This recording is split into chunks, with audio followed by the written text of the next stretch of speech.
बहुत साल पहले की बात है। एक लड़का था, न उसका नाम किसी को याद था, न चेहरा किसी को खास लगा करता था। वो एक ऐसे कोने में जन्मा था जहां जिंदगी का मतलब सिर्फ जिंदा रहना होता था। वो घर नहीं, एक टूटी फूटी झोपड़ी में रहता था। छत टपकती थी, दीवारें मिट्टी की थीं और जमीन पर बिछी चटाई भी इतनी पुरानी थी कि उससे ज्यादा पुराने तो केवल उसके घाव थे। एक मां के अलावा उसका इस दुनिया में कोई नहीं था, क्योंकि उसके पापा की हाल ही में बीमारी और गरीबी की वजह से मौत हो गई थी। उसके घर में ना बिजली थी ना पानी। गर्मियों में बदन पसीने से चिपचिपा रहता और सर्दियों में वो कांपता हुआ सोता था, अखबार की कुछ पुरानी चादरों को ओढ़कर। खाने के नाम पर अगर एक सूखी रोटी और थोड़ी सी चटनी मिल जाए तो उसे त्योहार जैसा लगता था। कई बार तो खाली पेट ही स्कूल चला जाता। पेट से ज्यादा उसकी आंखें भूखी थीं, एक बेहतर जिंदगी देखने की भूखी। वो स्कूल जाता लेकिन बिना किताबों के। उसके पास तो एक ही कपड़ा था जो दिन में पहनता और रात को उसी को धोकर सूखने के लिए लटका देता। दूसरे बच्चे जब टिफिन में पराठे और मिठाइयां लाते, वो अपनी खाली जेब टटोलता और गर्दन झुकाकर अपनी भूख को निगलता। स्कूल में उसका मजाक उड़ाया जाता था। बच्चे उसे गंदा, भिखारी और कूड़े वाला कहकर चिढ़ाते, लेकिन सबसे ज्यादा चोट तब लगती जब कोई टीचर भी उसकी हालत पर तरस खाने के बजाय तिरस्कार से उसे देखता था। उसे लगता जैसे वो इस दुनिया में बस गलती से आ गया है, जैसे उसका कोई मतलब नहीं है। एक दिन स्कूल से लौटते वक्त वो बेहद थका और टूटा हुआ था। वो सोच रहा था कि क्या वाकई उसकी जिंदगी में कोई बदलाव आ सकता है, क्या वाकई गरीबी से निकलकर कोई कुछ बन सकता है। तभी उसने एक ढाबे के पीछे एक बूढ़े आदमी को देखा। वो आदमी बहुत साधारण था, लेकिन उसकी आंखों में एक चमक थी, एक गहराई थी। उसने लड़के को देखा, मुस्कुराया और पास बुलाया। बेटा थका हुआ दिख रहा है, चल बैठ जा। लड़का चुपचाप बैठ गया। शायद उसे पहली बार किसी अजनबी से अपनापन महसूस हुआ था। बूढ़े ने पूछा, क्या बात है, उदास क्यों है? लड़का बोला, मेरे पास कुछ नहीं है, ना खाना, ना कपड़ा, ना किताबें। लोग मुझे भिखारी समझते हैं। मैं बड़ा होकर क्या बनूंगा? बूढ़ा हंसा, लेकिन उसकी हंसी में दया नहीं थी, गर्व था। उसने कहा, बेटा जिसके पास कुछ नहीं होता उसके पास सब कुछ पाने की जगह होती है। तू जिंदा है, लड़ रहा है, यही तेरी सबसे बड़ी जीत है। लड़के को लगा जैसे किसी ने उसके अंदर बुझ चुकी आग को फिर से हवा दे दी हो। वो लाइन, जिसके पास कुछ नहीं होता उसके पास सब कुछ पाने की जगह होती है, उसके दिल के सबसे गहरे कोने में उतर गई। उस दिन के बाद वो बदल गया। उसने कसम खा ली कि अब वो खुद को कभी छोटा नहीं समझेगा। वो रोज ढाबे में बर्तन धोता, स्कूल जाता और रात में स्ट्रीट लाइट के नीचे बैठकर पढ़ता। उसके पास किताबें नहीं थीं, तो उसने कबाड़ी से पुराने फटे पन्ने इकट्ठे किए। वो पन्नों को जोड़ता, सिलता और उनसे खुद अपनी किताब बनाता। उसको जो भी मिलता उसी को वो याद कर लेता। उसकी आंखों में अब एक चमक थी, भूख की नहीं, उम्मीद की। वो दिन में 4 घंटे काम करता, 6 घंटे स्कूल जाता और फिर रात भर पढ़ाई करता। नींद, वो तो अब कोई पुरानी बात बन चुकी थी। उसके दोस्त थे पुराने कागज, टूटी पेंसिलें और वो ख्वाब जो उसने आंखों में पाल रखे थे। धीरे धीरे उसके रिजल्ट सुधरने लगे। उसने स्कॉलरशिप के लिए आवेदन दिया और उसे सफलता मिली। उसे कंप्यूटर में बहुत रुचि थी। उसने एक कबाड़ से पुराना सीपीयू, एक झिलमिलाता सीआरटी मॉनिटर और एक टूटा हुआ कीबोर्ड उठाया। सबको जोड़कर जैसे तैसे एक बेसिक कंप्यूटर बनाया। उसमें भी कई बार लाइट ना होने की वजह से वो बैटरी जलाकर कोडिंग करता। उसने इंटरनेट कैफे में मुफ्त मिले समय में यूट्यूब से सीखना शुरू किया। सीएसएस, पाइथन उसने खुद सीखा, खुद समझा, खुद लड़ाई लड़ी। लेकिन किस्मत को शायद उसका उड़ना मंजूर नहीं था। एक रात जब वो कोडिंग कर रहा था, एक मोमबत्ती से आग लग गई। कंप्यूटर में शॉर्ट सर्किट हुआ और पूरे कमरे में धुआं भर गया। उसका बनाया हुआ कंप्यूटर जलकर राख हो गया। वह फूट फूट कर रोया।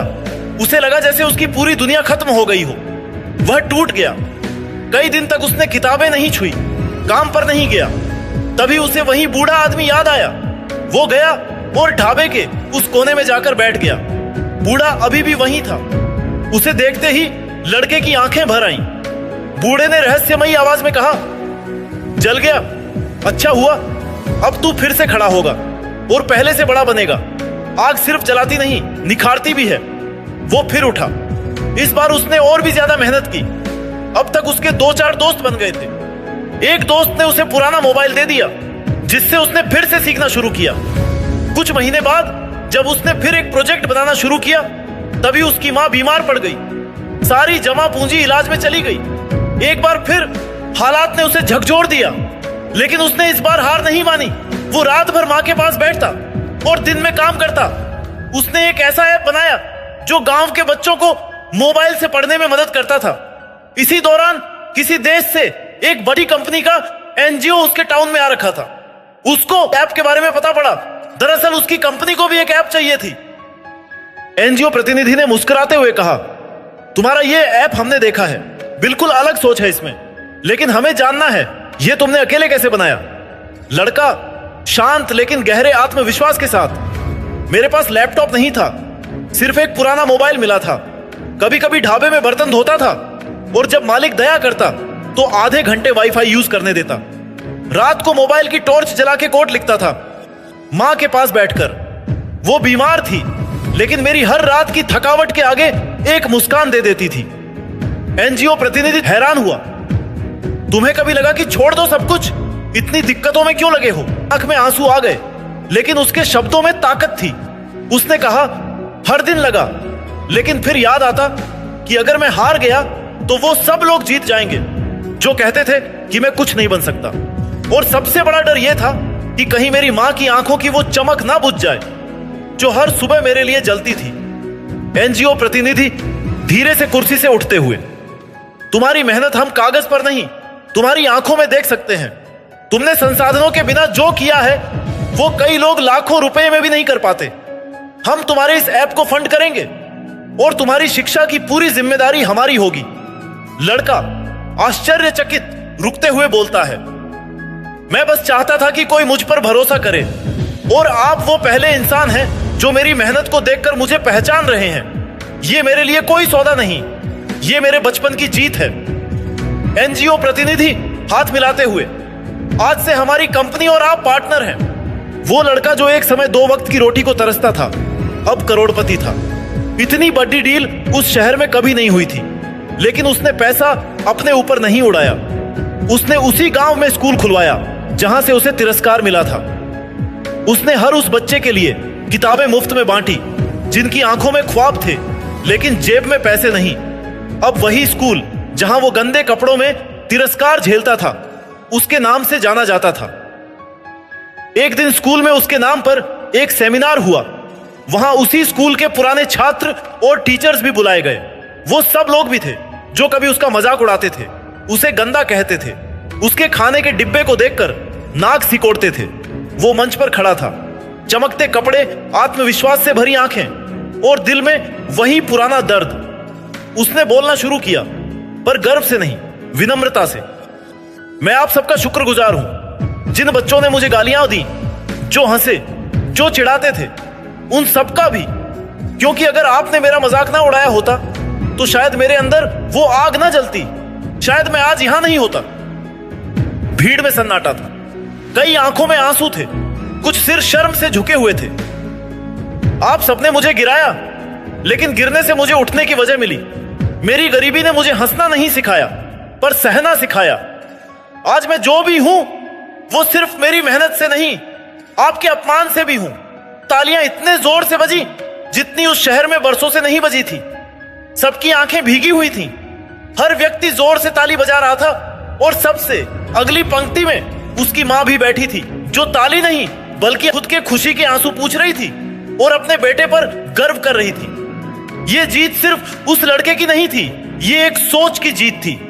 ये उन सबके लिए आईना थी जो किसी को कमजोर समझते हैं। आज वो लड़का लोगों को पैसे नहीं, सोच बांटता है। वो सिखाता है कि जिन लोगों ने तुम्हें तोड़ा उनके लिए भी शुक्रगुजार रहो, क्योंकि वो तुम्हारा इम्तिहान नहीं, निर्माण कर रहे हैं। दोस्तों, जिंदगी हमें अक्सर उस मोड़ पर लाकर खड़ा करती है जहां हर दिशा धुंधली लगती है।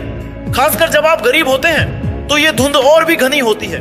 हर दिन एक नई जंग, हर सुबह एक नया इम्तिहान। लेकिन यही हालात इंसान को या तो तोड़ देते हैं या उसे बना देते हैं। उस लड़के की कहानी सिर्फ संघर्ष की नहीं, सोच की ताकत की कहानी है।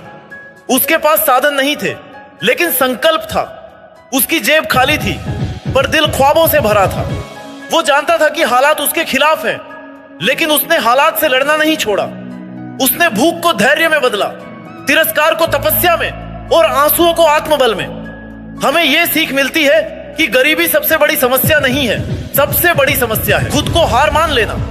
सोच वो चाबी है जो बंद से बंद दरवाजा खोल सकती है। अगर सोच ऊंची हो तो सफर चाहे जितना भी मुश्किल हो, मंजिल जरूर मिलती है। इसलिए याद रखिए, सोच बदलो, तकदीर खुद झुक जाएगी।